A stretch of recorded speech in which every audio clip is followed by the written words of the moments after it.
যুগশ্রেষ্ঠ মুহাদ্দিস,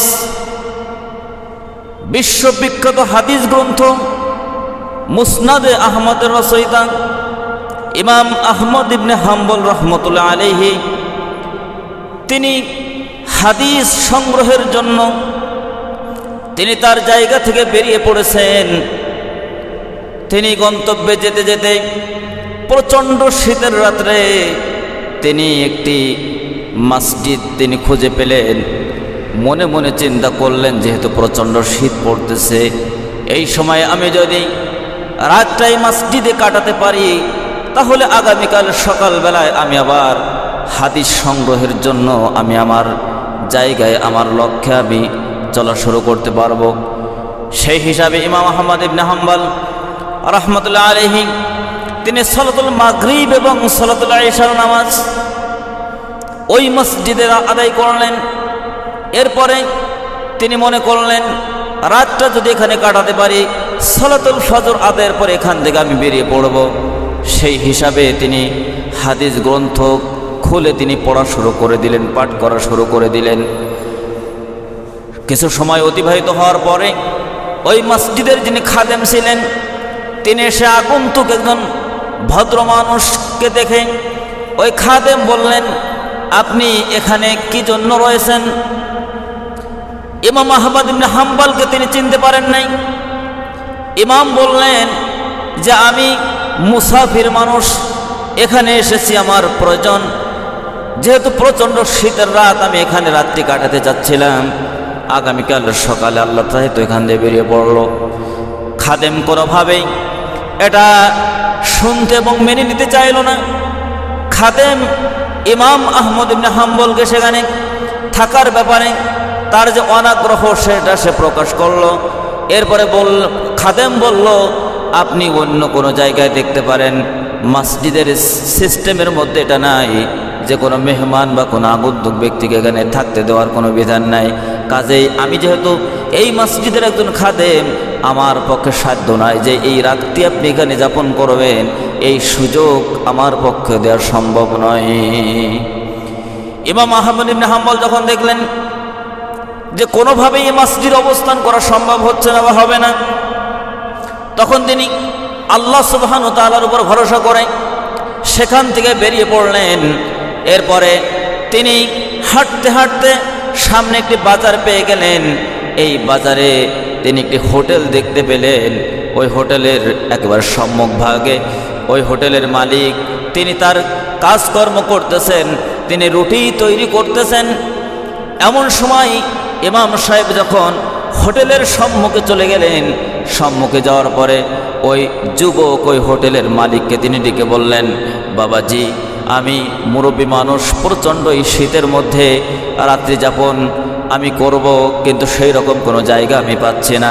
এখন আমি যদি তোমার এই যে হোটেলের সম্মুখে যে চুলা আছে, এই চুলার পাশে যদি আমি একটু অবস্থান করি, রাত্রটা যদি আমি কাটাই দেয়, তাহলে তোমার কি কোনো আপত্তি আছে কি না?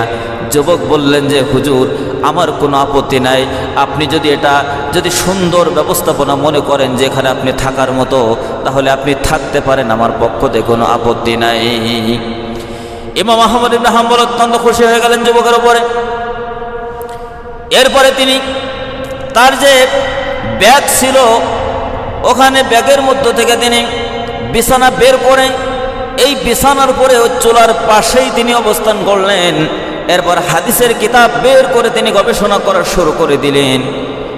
এরপরে ইমাম সাহেবের কানে আওয়াজ আসতেছে যে হোটেলের মালিক রুটি যিনি তৈরি করছেন, উনি মাঝে মধ্যে তার প্রত্যেকটা কাজের ফাঁকে ফাঁকে তিনি বলছেন আস্তাগফিরুল্লাহ। রুটি যখন তিনি তৈরি করছেন, ছাকা শুরু করছেন, এরপরে আপনার প্রত্যেকটি কাজের শুরুতে তিনি আস্তাগফিরুল্লাহ আস্তাগফিরুল্লাহ আস্তাগফিরুল্লাহ এই বাক্যটি তিনি বারবার পাঠ করতেছেন। ইমাম আহমদ ইবনে হাম্বল তিনি আশ্চর্য হয়ে গেলেন। তিনি যুবকের কাছে প্রশ্ন করলেন, যুবক, তুমি সামান্য একজন হোটেলের মালিক, তুমি সাধারণ মানুষ, তুমি তোমার কাজের ফাঁকে ফাঁকে তুমি আস্তাগফিরুল্লাহ আস্তাগফিরুল্লাহ আস্তাগফিরুল্লাহ তুমি কেন বারবার পড়তেছো? এর হাকিকত কি, এর মূল কারণ কি, তুমি কি আমাকে একটু বলবে? তখন ওই যুবক বললেন যে আমি এই আস্তাগফিরুল্লাহ এই আমল করার কারণে আল্লাহ রাব্বুল আলামিন আমাকে মুস্তাজাবুদ দাওয়াতের সম্মান আল্লাহ পাক আমাকে দান করেছেন। তার মানে হচ্ছে মুস্তাজাবুদ দাওয়া তাদেরকে বলা হয় যাদের দোয়াকে ফেরানো হয় না, যারা দোয়া করলে তাদের দোয়াকে আল্লাহ রাব্বুল আলামিন কবুল করে নেন। মানে তাদের দোয়া এবং আল্লাহ পাকের কবুলিয়তের জায়গা এই দুইটার মাঝে কোনো ফাঁক থাকে না। সুবহানাল্লাহ। সম্মানিত হাজিরিন, সম্মানিত ভাই এবং বন্ধুগণ, ইমাম আহমদ ইবনে হাম্বল তার স্মরণ হয়ে গেল যে তিন শ্রেণীর মানুষকে আল্লাহ রাব্বুল আলামিন মুস্তাজাবুদ দাওয়া হাদিসের মধ্যে বলা হয়েছে, যাদের দোয়াকে আল্লাহ পাক ফেরান না। এই মুস্তাজাবুদ দাওয়া হচ্ছে তিনজন। তার মধ্যে এক নম্বর হচ্ছে মুসাফির, দুই নম্বর হচ্ছে মাজলুম, তিন নম্বর হচ্ছে পিতামাতা। এই তিন শ্রেণীর মানুষ যদি আল্লাহ রাব্বুল আলামিনের কাছে কোনো বিষয় নেক আশা আকাঙ্ক্ষা বাস্তবায়নের জন্য দোয়া করেন, আল্লাহ রাব্বুল আলামিনের মাঝে আর ওই দোয়ার মাঝে কোনো হেজাব পর্দা থাকে না। সম্মানিত ভাই বন্ধুগণ, এরপরে ইমাম আহমদ ইবনে হাম্বল বলছেন যে তুমি কি যত দোয়া করেছো সকল দোয়াকে আল্লাহর কাছে কবুল হয়েছে? যুবক বললেন প্রায় সব দোয়া আল্লাহ রাব্বুল আলামিন কবুল করে নিয়েছেন, কিন্তু একটি মাত্র দোয়া এখনো কবুল হতে বাকি আছে। আমার আশা এবং আকাঙ্ক্ষা, আমার আবেগ অনুভূতি হচ্ছে আমি আমার রবের কাছে বলেছি, আল্লাহ এই পৃথিবীতে যতদিন বাঁচবো ইন্তেকালের আগে যেন যুগ শ্রেষ্ঠ হাদিস বিশারদ, যুগ শ্রেষ্ঠ মুহাদ্দিস, যুগ শ্রেষ্ঠ ইমাম আহমদ ইবনে হাম্বল রাহমাতুল্লাহ আলাইহিকে না দেখিয়ে তুমি যেন আমাকে মৃত্যুবরণ করিও না। সম্মানিত হাজিরিন, সম্মানিত ভাই বন্ধুগণ, নেক বান্দাদের প্রতি এই ধরনের আশা আকাঙ্ক্ষা রাখা এটা আমাদের জন্য প্রত্যেকের জন্য অত্যন্ত জরুরি। কেননা নেক মানুষের পাশে গেলে, নেক মানুষের সাহায্য পেলে ওই মানুষটির জীবন আস্তে আস্তে আরো সুন্দর হয়, আরো বরকতপূর্ণ হয়। কেননা মুরব্বীদের মধ্যে, মুরব্বীদের কাজের মধ্যে, মুরব্বীদের সাহচর্যের মধ্যে আমাদের জন্য বরকত রয়েছে। যখন ইমাম আহমদ ইবনে হাম্বল যুবকের মুখে তারই কথা শুনলেন যে যুগশ্রেষ্ঠ মুহাদ্দিস আহমদ ইবনে হাম্বলের সাথে তিনি দেখা করতে চান, তখন ইমাম আহমদ ইবনে হাম্বল রাহমাতুল্লাহ আলাইহির চোখ থেকে পানি গড়িয়ে গড়িয়ে পড়তেছে। কেন এই যুবক সে আমার সাথে দেখা করতে চায়?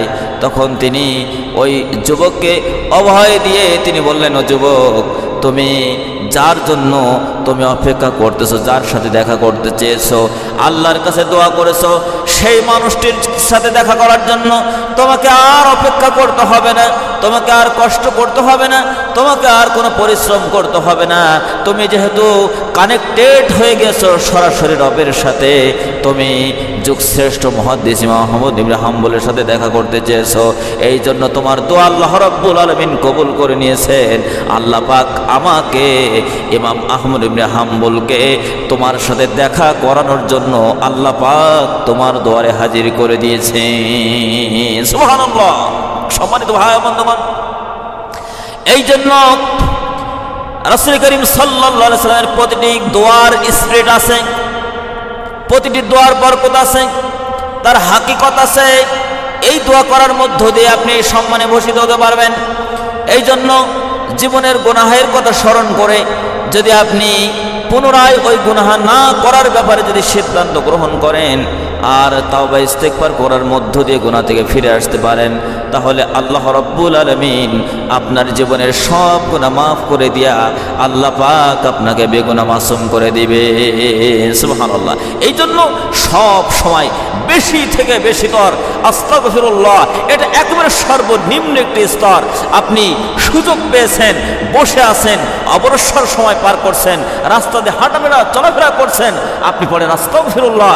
এর অর্থ হচ্ছে, আল্লাহ তুমি আমাকে ক্ষমা করে দাও, আমি তোমার কাছে মাপ চাই, তুমি আমাকে মাফ করে দাও। সম্মানিত ভাই বন্ধুগণ, এই জন্য প্রত্যেক ফরজ নামাজের পরে আল্লাহর নবী যখনই সালাম ফিরাতেন সাথে সাথে সালাম ফেরানোর সাথে সাথে তিনি পড়তেন একবার আল্লাহু আকবার, এটা শেষ করার সাথে সাথে তিনি বললেন আস্তাগফিরুল্লাহ, 3 বার পড়তেন, হে আল্লাহ তুমি আমাকে ক্ষমা করে দাও। এই জন্য আমরা নামাজে সালাম ফেরানোর সাথে সাথে আমরা দোয়া করার জন্য আমরা পাগল হয়ে যাব না, ব্যতিব্যস্ত হয়ে যাব না। মাসনুন যে দোয়াগুলো আছে, আল্লাহর নবী যে দোয়াগুলো করেছেন, এই দোয়া আমাদের প্রত্যেকের ফরজ নামাজের পরে পড়ার দরকার আছে না নাই? অবশ্যই আছে, এবং সেটা আমাদের করতে হবে।